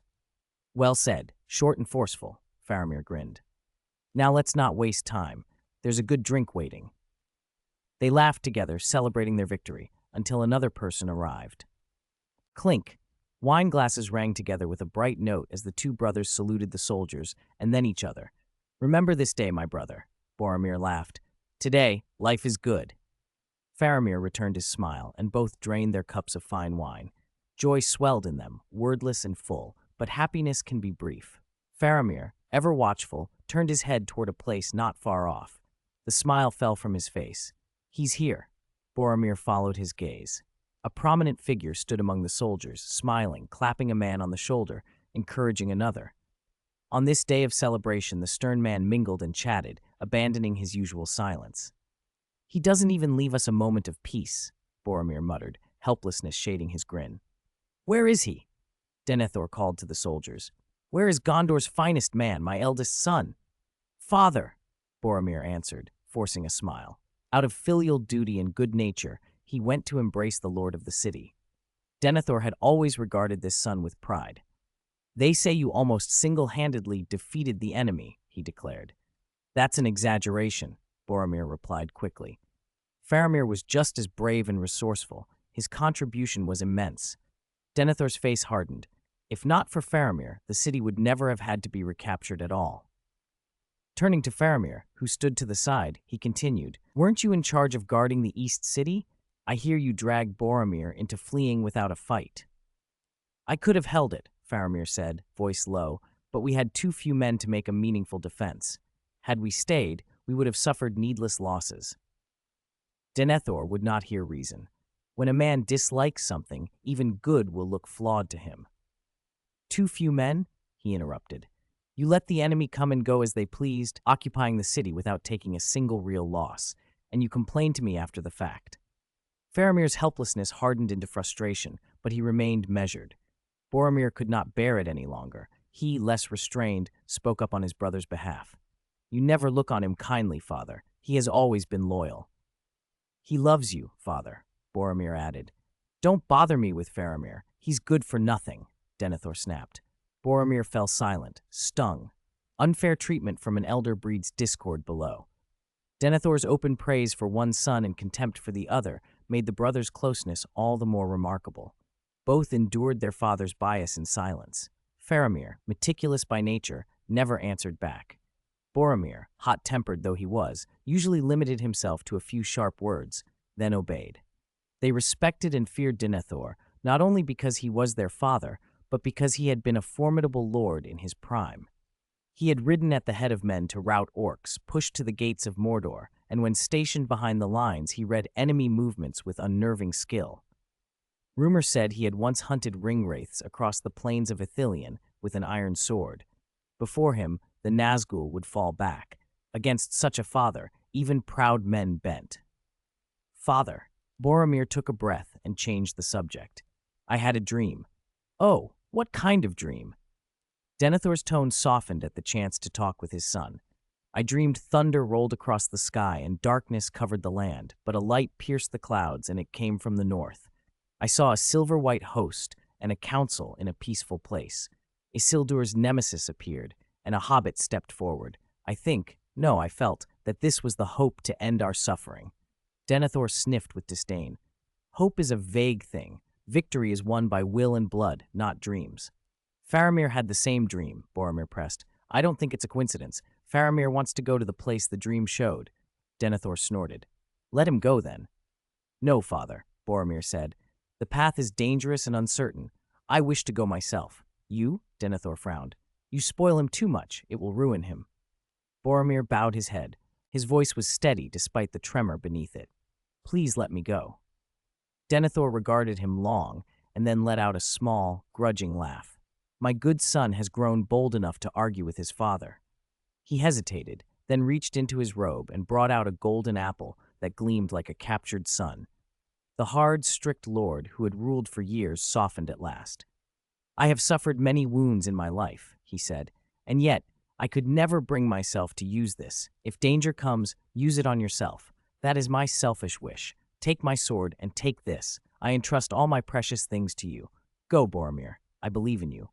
"Yes, father," Boromir replied, warmed by the rare affection, then chilled as Denethor added, "One more thing. The Isildur's nemesis you speak of, know what it is. The One Ring, the great enemy's strongest weapon. Mordor is gathering its host. Sauron waits for an opening. If he gets that ring, all will be lost. If your dream is true and the One Ring appears in the north, listen to me. The ring must be guarded. It must never fall into enemy hands. I know the ring is dangerous. It can corrupt a mind. Yet I trust you. Your will is strong. You can resist its temptation. Remember this. For years our soldiers have bled and died at the front lines to keep Mordor at bay. Even the great nation to the north under Leeway has not done more than we in this regard. You understand me, do you not?" Boromir lowered his head, his eyes filled. At the gates of Osgiliath, the final farewells were said. "Remember this day, my brother. Remember this day of joy and hope and farewell." Boromir, fresh from victory, shed his heavy cuirass for lighter armor and set out north with haste. At the same time, Gandalf and Aragorn, with 4 hobbits, left Bree and rode east. Their pace was clearly swifter than Boromir's. "Welcome. What a coincidence. I've just returned as well," Leeway said, dismounting at the gates of Roadside Fort to greet the 6 who had arrived, the wizard, the ranger, and the 4 hobbits. "I ran into them as I reached Bree," he added. Gandalf explained the situation while Aragorn, as was his way, sat quietly nearby. Like other older rangers, he spoke little when there was nothing to be said. He was as steady as a stone. The hobbits, however, were not so composed. They craned their necks to look at everything within Roadside Fort. "This is more beautiful than any place I've ever seen. Look at that tree," Merry cried, pointing to a malorn in the distance. "I've heard of it," Frodo said. "Bilbo called it a malorn, the kind that grows in Lothlorien. West of the mountains, there's only this one, here in Roadside Fort." "We must take a proper look," Merry insisted. "I'm a bit hungry. Can we eat first?" Sam declared calmly, calm only inasmuch as a hobbit who is hungry can be. "Mr. Frodo, look how we've been living these past days. Only 3 meals a day. They don't even have second breakfast or elevenses or afternoon tea," Sam complained. Frodo looked helpless. "We must learn to adapt, Sam." Not everyone thought that a sensible plan. Pippin's eyes danced with mischief as he snuck up behind Aragorn and suddenly popped out. "Hey, Strider!" Aragorn regarded the sudden interruption without surprise. The two stared at one another for a moment before Aragorn said dryly, "Give it up. Leeway used that trick on me when I was little." Pippin's shoulders sagged. "Boring." Then he brightened. "By the way, you're familiar with this place, aren't you? My friends are hungry. Will you take us to find something to eat?" Aragorn smiled faintly. "This is our first time in Roadside Fort. I've long heard they produce good wines, fine food, and a special pipeweed, calm and steady in taste." "Peaceful, consistent," Gandalf murmured, and Aragorn echoed the words with a small smile. "That's true." "Aragorn!" Gandalf waved. Aragorn rose and said to Pippin, "You don't need me to lead you. Go inside, and someone will show you where to eat." "Wait, what if there are people with ill intent, like that spy in Bree?" "There won't be," Aragorn said, waving away the worry, and turned to join Gandalf and Leeway. Chapter 353, The Gathering of Roadside Forts. So what's the situation at Isengard? In an open space outside the castle, the 3 men found something to sit on and rested, holding an impromptu meeting. When Gandalf asked, Leeway recalled the scene and answered, "It's unnervingly calm. Saruman isn't there, and there's no sign of the Ringwraiths." "What we do know is that the Blackland garrison has rebelled," Leeway continued. "They've sworn to Mordor. I suspect the Uruk there are compromised as well." "That's," Aragorn began, "a taste of his own medicine," Gandalf finished. "I warned him, but he would not listen. He even tried to defy me." "This shows that even a wise man can be blinded and become foolish," Aragorn said. Gandalf muttered the word wise with a bitter edge. "Saruman is clever," he said, "but his cleverness was never used for good. If only he had heeded counsel and abandoned his arrogance and harshness, things might have been different." His gaze then fell on Leeway's hand. "If I'm not mistaken, is that Saruman's ring?" "I was just about to tell you," Leeway said. He took off the star-shaped ring and tossed it into Gandalf's hand. Losing the ring left him with a faint sense of loss, but he adjusted quickly. "Through this ring I had a few vague impressions, too vague for me to interpret. Maybe you can make sense of them." Gandalf frowned and examined the flawless star ring. A familiar power pulsed within it, pure, cold, with a hint of savagery, a power one would expect to match Saruman's nature. "This is what I meant about Saruman's so-called wisdom," he said. Holding the ring up to the light, he added, "Had we not fought when we did, those ringwraiths might never have been a threat to him." "Unfortunately, it's too late," Aragorn said. "Not yet," Leeway replied, meeting Gandalf's eyes. "There's still a chance to make amends. About that guidance I felt, did you perceive anything?" Gandalf thought for a moment, then nodded slowly. "East of the Misty Mountains, a dark place where the sun does not shine." "More specifically?" Leeway pressed. "Not too far, not too close. There's only one place that fits." "Dol Guldur," Gandalf said. "That's what I suspected." Leeway put the ring back on his finger. "The Ringwraiths are unlikely to take him all the way to Mordor, too far, and the journey would draw notice. If they crossed any open territories, scouts would report it, but none of ours have seen anything." Dol Gulder's danger level needs to be raised several notches, Gandalf said. Before they could decide on their next move, a terrified scream came from nearby. What's wrong? Li Wei demanded, springing up. Dragon! There's a dragon! One of the hobbits cried. The 4 hobbits stamped their feet and dashed behind the 3 men. From a distance, Li Wei could see an expression of annoyed disdain on the dragon's face. He didn't even cast a glance at the frightened hobbits. Gandalf stepped protectively toward them. That's not one of the dragons from the tales, Gandalf said calmly. It's a dragon. Li Wei raised himself. His name is Beherdan, the dragon replied in a voice that was low and deliberate. Gandalf seemed half pushed into saying the name by the taciturn creature. Aragorn's eyebrows shot up. Beherdan can speak? I haven't heard him in decades. He simply doesn't like to talk, Li Wei explained. Don't underestimate him. He's read and learned as much as any of you. Dragons learn easily, Li Wei added. Look at the old accounts. Smaug, who took the Lonely Mountain, Scatha, who drove the dwarves from the Grey Mountains. They spoke the tongues of men, and no one taught them. Beherdan?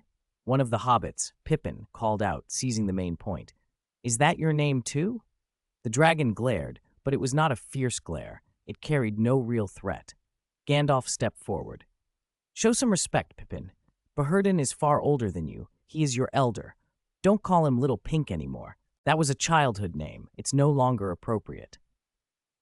All right, Pippin mumbled, perhaps not entirely convinced, but he and the others relaxed. Their fear of the dragon dissipated, and they gathered around, chattering with curiosity. Beherdan, however, showed little interest. He coiled, buried his head beneath a wing, and ignored them. So noisy, he seemed to say. What an annoyance. Of all the guests, he found the Grey Wizard the most agreeable, Beherdan thought with resignation. Their brief peace was broken when a ranger returned from the front, wind-blown and urgent. He caught sight of Li Wei and hurried over with news that made Li Wei's face tighten. After a moment's thought, Li Wei made a decision. Abandon Carn Dûm, he ordered. Withdraw behind the Great Wall. That crumbling fortress has lost its magical protection and offers little real defense. There's no need to hold it. He turned to the ranger. Have everyone pull back. I'll go myself to see what's going on. Gandalf, noticing the change in Li Wei's expression, stood and came closer. What is it?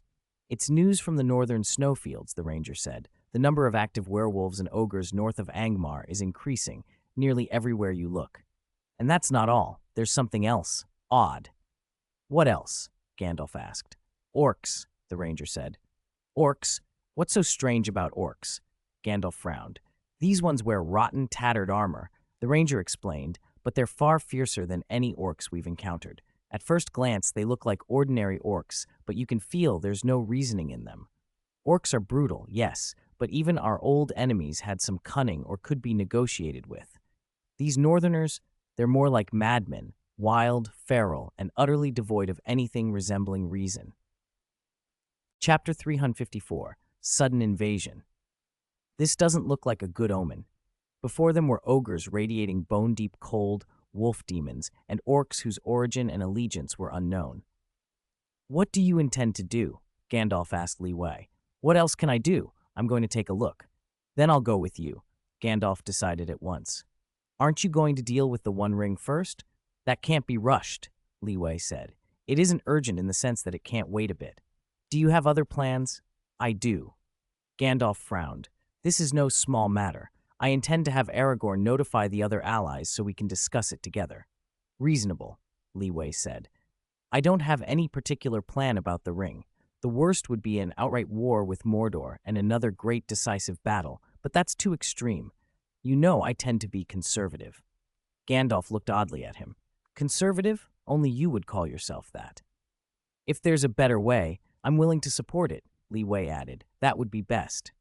Gandalf felt a little relieved at Li Wei's support. He left to give Aragorn his instructions. Aragorn had other business. Where are you going?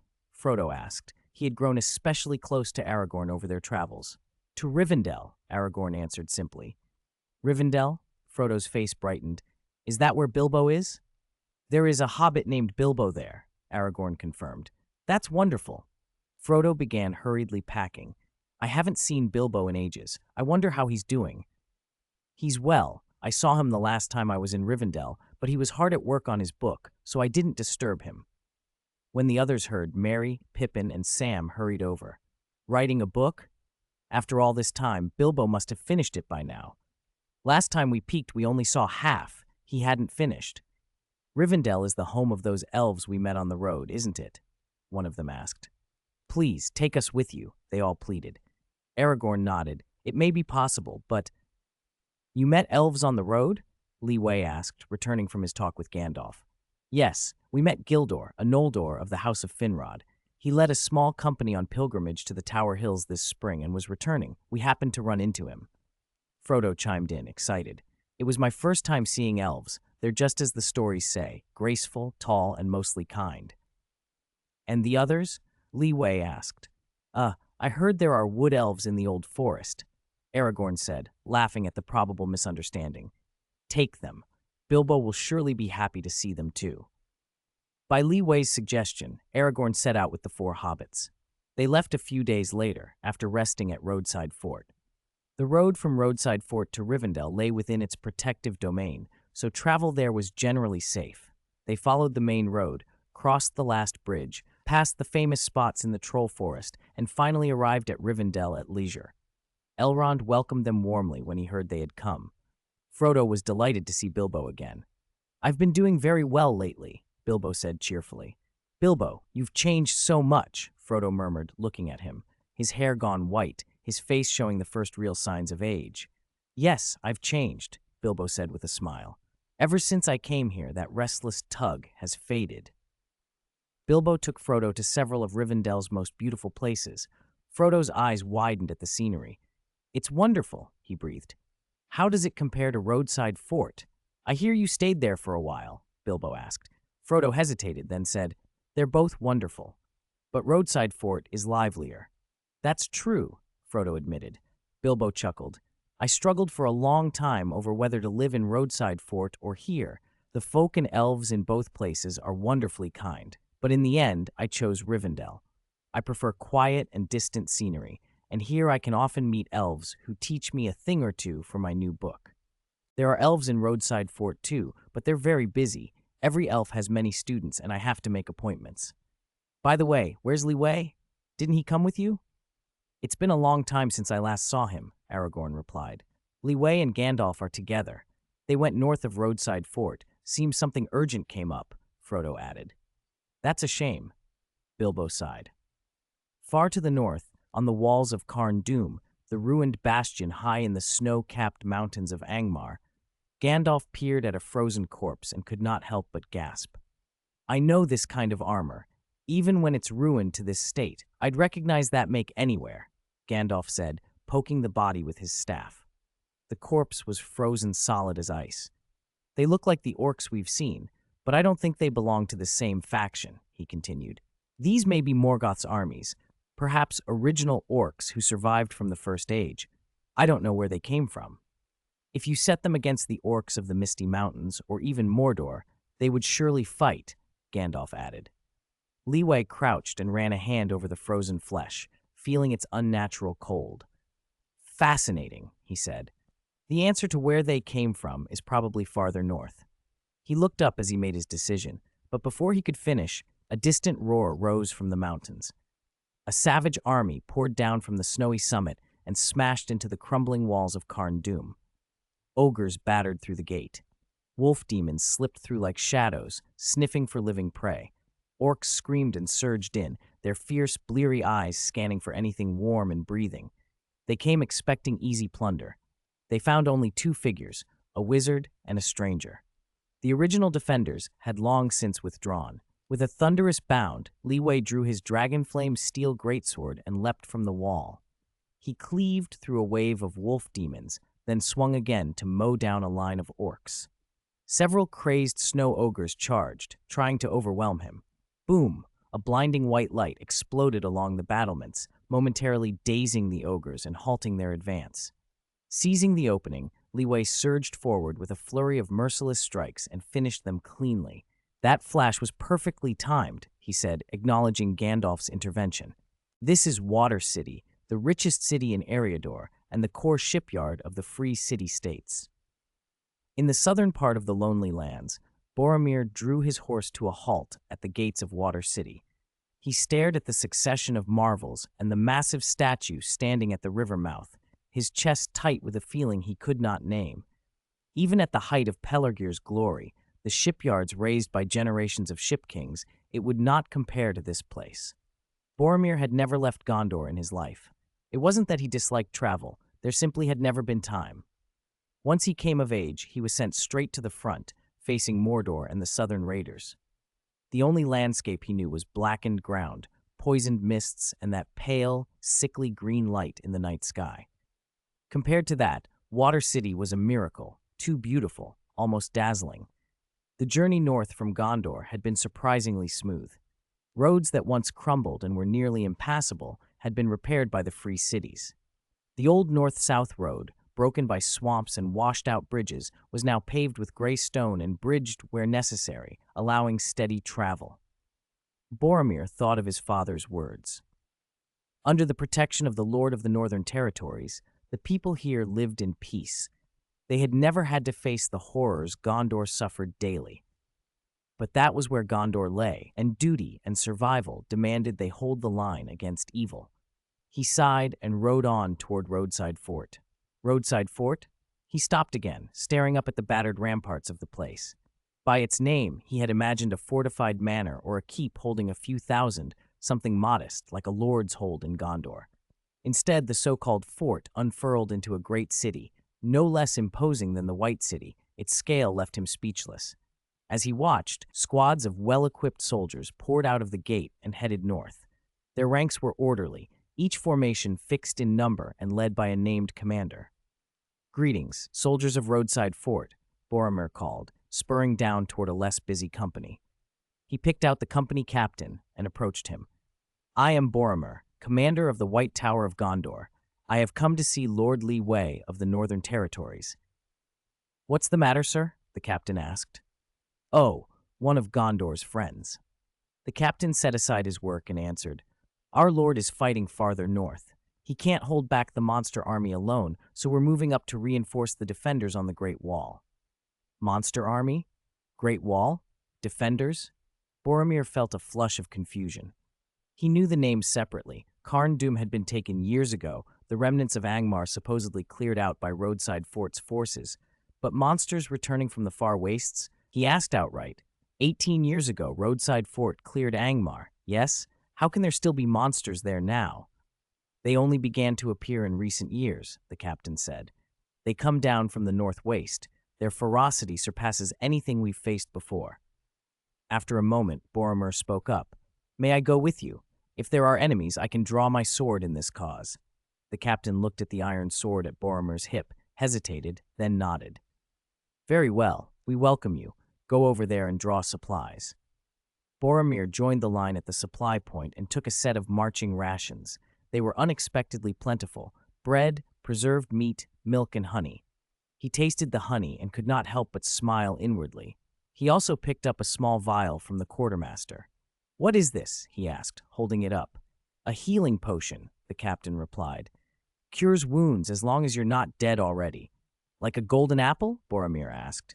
The captain laughed softly. "A golden apple is a high honor, rare, given as a mark of esteem, not something ordinary soldiers get." Boromir thought of his father calling Lee Way uncle, and of the friendship implied. Still curious, he rode north with the company, and at last they reached the foot of the Great Wall. "Fire arrows!" someone shouted. A storm of flaming arrows swept out, felling monsters in a falling rain of light. Boromir tensed and readied himself. "Forward!" the captain ordered, and they climbed the wall. From the battlements, Boromir took up his bow like any soldier, loose and precise. A good commander could fight as well as command.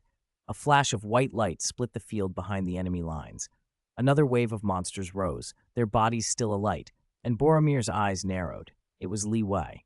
He was unmistakable, armored in gray-black with faint dark red filigree, a worn but clean linen cloak, and a greatsword almost as tall as he was. He swept through the horde with terrifying power.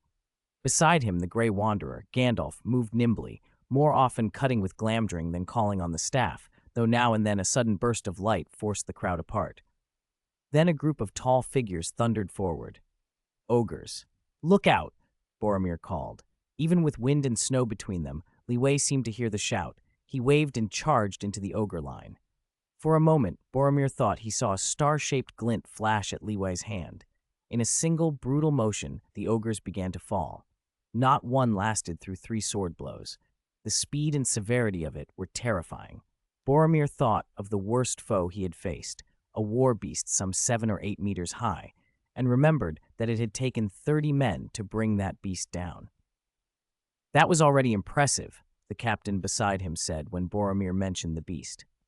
I've seen the creature you speak of. Ordinary weapons hardly harm it. To take one down in frontal combat and live, that's a deed worthy of medals even among us. Boromir looked at the disciplined defenders along the wall, their faces set and stern, and felt something shift in him. The free cities of the north had not needed to fight in the same way Gondor did, but here, now, he could see they were not idle either. They bore their burdens differently, and they bore them well. Chapter 356, Another Visitor. The pressure on the northern peoples had perhaps never been small. It was only that someone had borne that burden and pushed it back, making the region seem calm, and even able to press back against the great enemy. Sauron had not been indifferent to that side. His intentions had been discovered and repelled.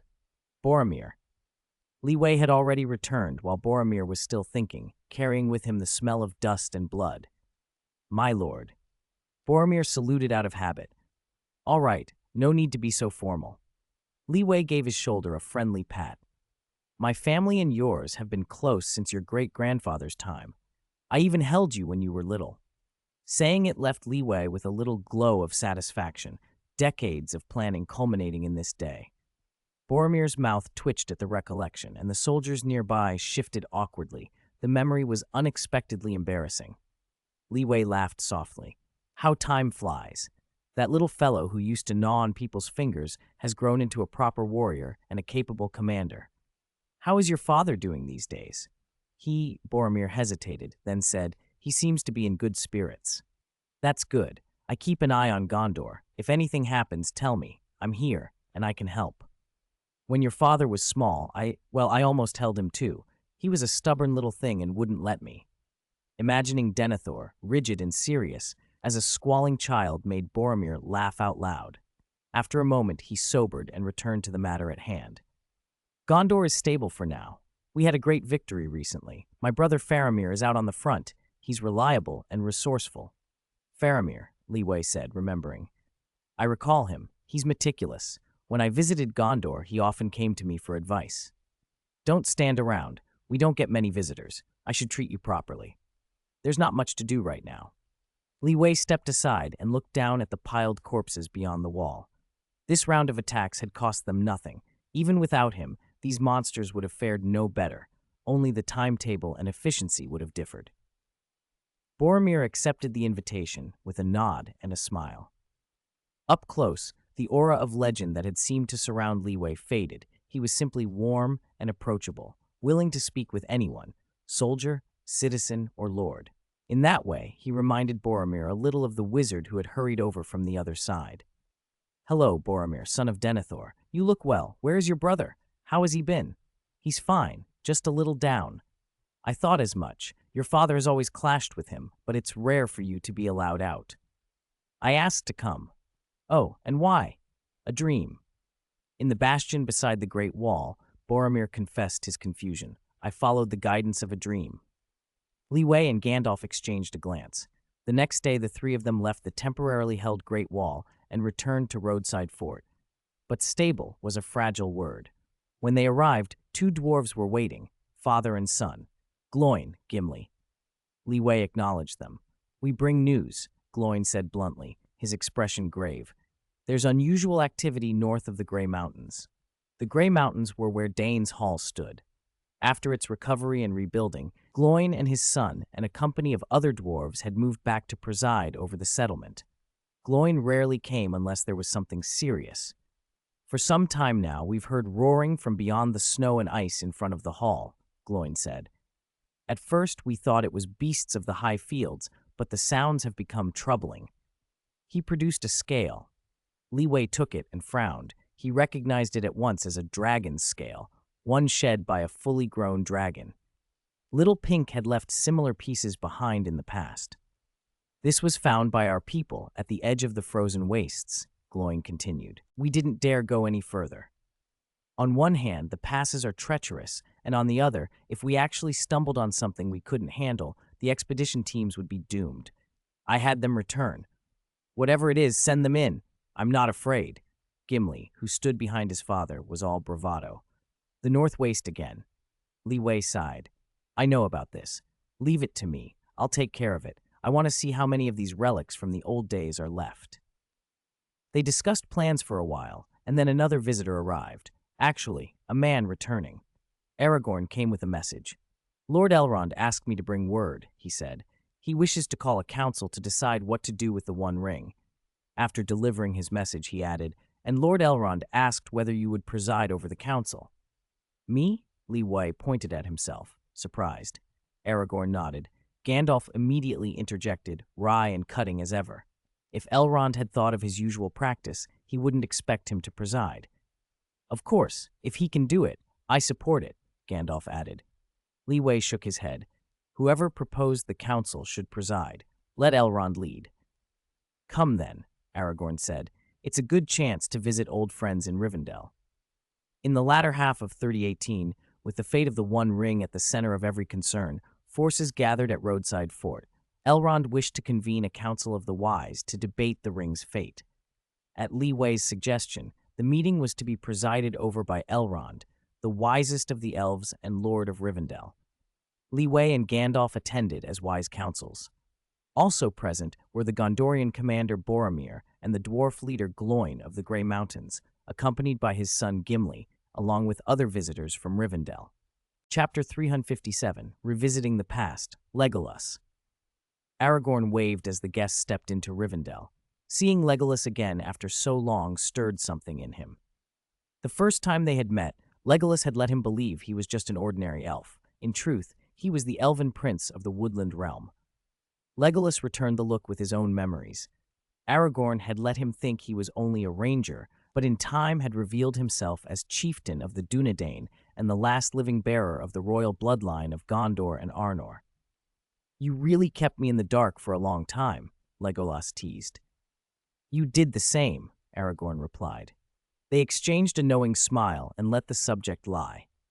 Years ago, after their travels in the east, they had reunited in Rovanion and spent much time together. They were well acquainted now, and a deep friendship had grown between them. Their faces lit with the easy warmth of old comrades. Nearby, Boromir watched Aragorn with a frown and felt an uneasy premonition. It was hard to put into words. If he had to, it would be called destiny. Something about that man seemed inextricably bound to his own fate. While the old friends greeted one another, a smaller, more serious meeting had already begun on a secluded terrace that looked out over the waterfall. Elrond sat with Gandalf and a few others. To have borne the One Ring this far with no visible harm shows a remarkable resistance in Frodo, Elrond said, glancing toward Frodo, who chatted quietly with Bilbo. Gandalf, standing nearby, answered, Yes, but that burden ought not to be his alone. He is a hobbit, averse to adventure, yearning for a quiet life. A peaceful home would suit him far better. Elrond shook his head slowly. Sometimes one is drawn into things one would rather avoid. Our great enemy, long dormant, is stirring again. His armies grow, outnumbering elves and men, and his power is recovering. He may not yet take form, but his spirit is no weaker than before. Gandalf's expression darkened. Saruman mentioned much the same. Liyue told me he was nearly beguiled by Sauron in the past, and a few days ago he was captured by the Ringwraiths. He is now imprisoned in Dol Guldur. I do not know why they took him. Whatever their purpose, Elrond said, to hobble a wizard is a loss to us. We must find a way to free him. Do you have a plan? Gandalf asked. Elrond fell silent for a long moment, then said, Legolas brought news of Dol Guldur. That place is steeped in shadow, darkness gathers within it and spreads fear. I suspect a great host lurks there, Legolas added, though they dare not show themselves openly because of the defenses of the surrounding free cities. They are wary, Elrond agreed, and so we must be cautious. But caution does not absolve us. Gandalf's voice hardened. Even if it proves difficult, it must be done. I have decided on who should go. Glorfindel will take part, and with him, Leeway and myself, an assault on Dol Guldur need not fail. Elrond relaxed a little. Once the matter of Saruman had been settled, the conversation turned to the more urgent issue, the One Ring. Whether in Roadside Fort or here in Rivendell, the One Ring cannot be kept forever. As long as it exists, Sauron has a chance to rise again. This is a task for all the peoples of Middle-earth. None can stand aside. The Age of Elves is ending, Elrond continued. Even with beacons to preserve what strength remains, our kin depart day by day for the Undying Lands. When all the elves go, the Free Alliance will grow weaker. Then you will be able to call only upon. He paused as footsteps crossed the bridge. Someone arrived late, joining the small gathering.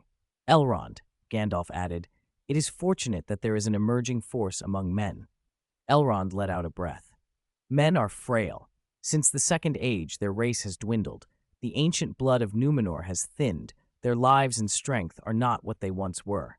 The glory of Númenor is gone. He looked toward where Leeway was walking over and continued, yet the free cities have risen, and with them I have seen a new glory in men. It gives me hope, though it also brings concern. Leeway took the nearest chair and sat. Elrond went on. Númenor once towered over the world. The great enemy bowed before it without fight, and yet they were deceived and fell in an instant. In the last alliance, too, men were corrupted by the ring. Isildur took the ring, and that changed everything. I stood there. Gandalf, I stood beside him. Elrond's voice grew tight with old pain. When Isildur claimed the ring, I saw the frailty of men. I had the urge, at that moment, to stop him by force, but Isildur was of the human line. To slay him would have been kinslaying, a sin forbidden to elves. Even if I had acted, the ring would have seized upon the chaos. The decision itself would have shown my mind unsteady. The ring would have taken me as its next host. In that terrible hour, I could do nothing but watch and shout, trying to rouse him. Ultimately, only Isildur could decide the ring's fate, and he failed. Gandalf nodded in grim agreement. We all felt the consequence of that failure. Elrond's expression softened. Still, I take heart now from the free cities and from those who lead men. Leeway, it has been 80 years since we first met. Though there are things about you I do not yet understand, I know your character. The peoples of the north prosper because of your hand, and they will continue to prosper. He looked to Aragorn. As for others who might unite men, have you not kept watch over the one in Rivendell? Leeway, settling himself, said quietly, Aragorn has been quieter of late, less bold in action, but I have watched him. There is a hidden flame in his eyes. He let his gaze travel over the hall. Thanks to the star ring he bore, his senses were keen. Even from a distance he had heard much of the discussion. Around them, Rivendell buzzed with old loyalties and new worries. Friends reunited, councils forming, and the weight of a past that would not stay buried. Chapter 358, A Small Meeting.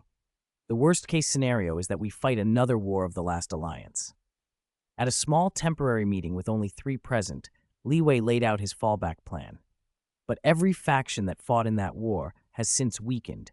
None of them could today muster even a third of the forces they had back then. Elrond did the sums in his head, and at first shook his head. Then, catching the faint smile on Leeway's face, he reconsidered. The situation had indeed changed. Since the end of the Second Age, many elves had sailed west. The human kingdoms had splintered and declined, their quarrels leaving them weaker. The dwarves had withdrawn underground, clinging to what they could and leaving the surface to others. That had been true 100 years ago, but not anymore. The free city-states and their allies, assembled and organized, could now field numbers comparable to those of the past. In short, they could fight. Leeway went on. Still, that's only a backup. I don't want to start a war unless it's absolutely necessary. A conflict on that scale would be no small thing. Once it began, both sides would throw everything at each other. Even with the free city-states' equipment and average troop quality, casualties would be heavy. Mordor's army was neither the exhausted remnant of Angmar nor a disorganized rabble. Under the Dark Will, it was a disciplined, brutal force. Against Mordor, a head-on clash would be terrifyingly costly. Leeway, ever cautious, was clear-eyed about that. Gandalf shook his head at the thought. Elrond remained silent. The decision to go to war rested with Li Wei. Before things reached a crisis, none of them had the right to press him. The chaos of war would be borne by many, not by them alone. Still, the knowledge that there was now a force capable of meeting the enemy directly brought some relief to both of them. Changing the subject, Li Wei mentioned the messengers he had encountered on the way. I saw Legolas earlier. The Grey Havens sent an envoy too, though Círdan didn't come in person. Elrond said, "That's all right. Galdor can speak for Círdan." Galdor had come mainly to confirm the ring's appearance. As for Círdan himself, he is at the Grey Havens, watching the sea, on guard against threats from that direction. That reminds me. Li Wei clapped his hands. The City of Water should send ships to watch the coast, perhaps station a practice-class ship in the bay between Minhirioth and Enedwaith. A sensible deployment, Gandalf agreed. One ship of that class should be enough to deter any naval probing, and it can be redeployed if needed. The discussion continued on the terrace while, around Rivendell's outskirts, envoys and visitors began to gather. Elves and dwarves, men and hobbits. Some had come chasing cryptic dreams, some sought information, others happened to be passing through. A few were already waiting. "By the way, where is Aragorn?" Li Wei asked when the meeting broke up. The question unsettled Elrond, who only shook his head. Li Wei thought for a moment and realized Arwen was in Rivendell as well. With such rare free time, how could Aragorn and Arwen miss this occasion? The night before the council, Aragorn lingered by the broken fragments of Narsil. He had been lost in thought when footsteps approached from behind, Boromir of Gondor. Drawn by some inner tug, the first steward's son had wandered to Rivendell. He stared at the murals of the Last Alliance, at the figure in black armor, at the shattered sword lying there. Silent for a moment, Boromir's face closed over with reflections only he could read. "Welcome from the south," Aragorn said softly, breaking the silence. Boromir started slightly at the sound of him. The old wanderer's stealth was that good. Boromir turned, gave a curt nod, and then uncertainly asked, "And you are?" "A wanderer," Aragorn replied, "and a friend of Gandalf and Li Wei." "So we have both come to find friends," Boromir said with a bitter little shake of his head. He lifted the fragments of Narsil and inspected them, muttering about the sword that had once cut the One Ring from Sauron's hand. Even now, these shards gleam. As he ran a thumb along the blade, the edge took a small nick of skin. Boromir stared at the blood welling on his fingertip and felt a chill. He had heard the tales. Narsil had a will of its own. It would serve only one who was worthy. Others who touched it could be harmed. And when a true heir was near, the blade would quicken and shine. Boromir's eyes snapped to Aragorn. Aragorn met his gaze in silence. "It's a relic marked by fate," Boromir muttered. He dropped the sword as if it burned him and walked away without another look. He could not bring himself to accept that this unknown wanderer might be the king to whom he should pledge loyalty, a man he had never seen. Impossible. In his heart, he knew there were reasons his father had been close to Aragorn and had praised his deeds in Gondor, but Denethor had never told his son. Boromir understood the truth, but he would not admit it to himself. After Boromir left, a soft rustle heralded another presence. Arwen moved silently into the room. Only the faint whisper of fabric betrayed her. Aragorn turned and smiled. He had been waiting for her. Boromir's arrival had been an interruption, nothing more. The two talked and laughed together for a while, enjoying a rare, peaceful moment. Unbeknownst to them, Frodo, sleepless, had gone out for a walk and caught sight of the pair. Watching them close and content, he thought of the tale of an elf and a man that Aragorn had once told him. "How romantic," he whispered to himself, then retreated quietly, not wanting to intrude. For a little while, at least, Aragorn and Arwen had a moment to themselves. But such quiet times rarely lasted long. Chapter 359, Pressure. In the late Third Age, in the year 318, on a bright midday the Council of Rivendell was convened. Presiding was Elrond, Lord of Rivendell. Among those gathered were Li Wei, Lord of the North and supreme leader of the Free City States, Gandalf the Grey, Frodo the Ring-Bearer, Bilbo, who had once found the ring, Glorfindel, a Noldor elf, Gloin and his son Gimli, Boromir, eldest son of Denethor, steward of Gondor, Legolas of the Woodland Realm, Aragorn the Ranger, and Galdor, envoy of Círdan. Several Rivendell advisors sat with Elrond. They had come to decide the fate of the One Ring and to plan how best to meet the looming threat of Mordor. Esteemed guests from far and near, old friends, Elrond said in his opening remarks, Middle-earth stands again on the brink. The fate of our races is bound together. We must unite and face this enemy. He signaled, Step forward, ring-bearer Frodo. Frodo walked to the raised stone and set the ring down. The instant he put it on the stone, a weight seemed to lift from his heart. He breathed out as if a burden had finally been set down. Every eye in the council turned to the small golden band, and murmurs rose among them. From that moment, the ring began to work. Though talk continued, no one could look away.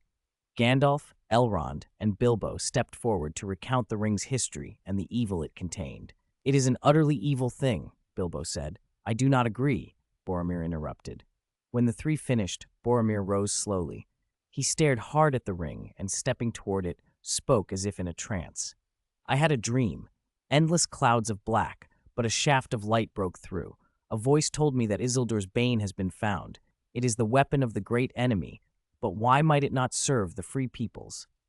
If Gondor could wield it, his voice faltered, his gaze fixed on the ring. The hope of Gondor pressed on him. His obsession was plain. He was the first among them to be truly tempted. Will faltered. He reached out to take the ring. Aragorn and Legolas exchanged a quick look and moved as if to stop him. Both then glanced at Liwei, who, as a mark of respect, had been scheduled to speak last and had remained silent. Liwei met their looks, seemed to wink at them, and gave a steady nod. Aragorn and Legolas paused, thinking the nod was permission to act. Then they halted. Liwei, for his part, was puzzled. Did his nod mean go, or had he signaled them to wait? Had they chosen to defy him? As Boromir's fingers closed in the air above the ring, Elrond called sharply, Boromir. The young captain froze. Then, in a voice that grated like iron, a vile cadence in the black speech issued aloud. Gandalf had read the ring's inscription. One ring to rule them all, he intoned. One ring to find them. One ring to bring them all. And in the darkness, bind them. As those words fell, Rivendell seemed to exhale into shadow. The sky thundered, golden leaves shivered from the trees, and fragments of masonry rattled from eaves. Elrond clutched his brow as if his hair might tear free in dread. Even this faint echo of Sauron's power, this utterance of the ring's line, could affect a wide region. He was a Maya. Though not among the mightiest, his presence was no small thing. In the gloom, Liwei and Glorfindel exchanged looks and shook their heads. This was no direct assault, but a phenomenon, something neither could readily counter. Elrond's anger was plain. Gandalf had acted without authority. Gandalf bowed his head. I do not ask for your pardon, Lord Elrond, he said quietly, but if I had not done this, who would have understood its danger? Who would know how despairing it can be when its voice spreads across Middle-earth? After a moment's tension, Elrond did not press the matter. The council understood the weight of the demonstration. Still, someone in the room would not yield. Boromir rose again. Why not use this ring? He demanded. With it, the Nazgul would be compelled to obey. Gondor has bled and sacrificed to hold back Mordor. If we could wield it. You cannot wield it, nor can anyone here, Aragorn said. The ring is true only to Sauron. It will not serve another master. Legolas bristled. He is no mere wanderer, Legolas snapped. Aragorn is son of Arathorn. He deserves your loyalty. Aragorn, descendant of Isildur? Boromir muttered. Gondor has no king. Gondor needs no king. Liwei sighed and spoke up, cutting the argument. Boromir, sit down. All eyes turned to him. Boromir's words died on his lips. He opened his mouth a few times, but could not find another answer. After a pause, he sank back into his seat, brooding and silent. Gondor had borne a long strain, and the weight crushed them. But the North, too, lived under pressure in other ways. Their calm was often the work of others standing on perilous frontiers. If Boromir could seize the ring, he thought, he might be the tall man who could shoulder the danger, bear the pressure, stand against the enemy's onslaught, and then strike back. With the enemy defeated, destroying the ring would seem easy. Could that thought be so wrong? He remembered his father's words before he left, and behind his hunger for power sat a tense, anxious heart that felt the expectations of his people as a tangible weight. A gauntleted hand fell heavy on his broad, weary shoulder. The warmth from the armor was almost scorching. No need to bear it all alone, Boromir, Aragorn said quietly. Remember what I told you. If trouble comes, tell me. I am here. I will help. He gave the shoulder a brief, steady squeeze. Or do you need a hug? Aragorn added in a tone that eased the edge of the moment. The laughter that followed was soft, but it broke the tension. Boromir closed his eyes and exhaled. The crisis abated for now. The ring lay on the stone, small and gleaming, waiting. Around it, the gathered minds of Middle-earth measured the cost of what must be done next. Pressure pressed in from all sides. Hope, fear, duty, and the Council of Rivendell would have to find a way through it. Chapter 360. A journey spanning decades. No. Boromir's refusal came out curt and cold, but inside he was oddly restless, his thoughts clattering like a rattle. The interruption eased something in him he could not explain. Perhaps it was the sight of his gleaming armor, warm to the touch, as if a careless embrace might scald, that kept him from leaning in any further. Whatever the reason, he relaxed back into his stone chair and thought of allies he could rely on. Gondor was not without friends. Lei Wei, the venerable leader among the city-states, a man his family had known for generations, though he himself had met him only a few times, would surely help if things ever turned desperate. That was no idle promise. The presence of a steady elder from his great-grandfather's day brought a measure of comfort. Yet Boromir could not help stealing a glance at Aragorn and then at Lei Wei. Was Lei Wei truly one of their kind? He dismissed the thought as the meeting moved on. First, they reached a hard, unanimous conclusion. No ordinary means could destroy the One Ring. It could be unmade only in the cracks of doom within Mount Doom. Lei Wei had tested every conceivable method, and every test had failed.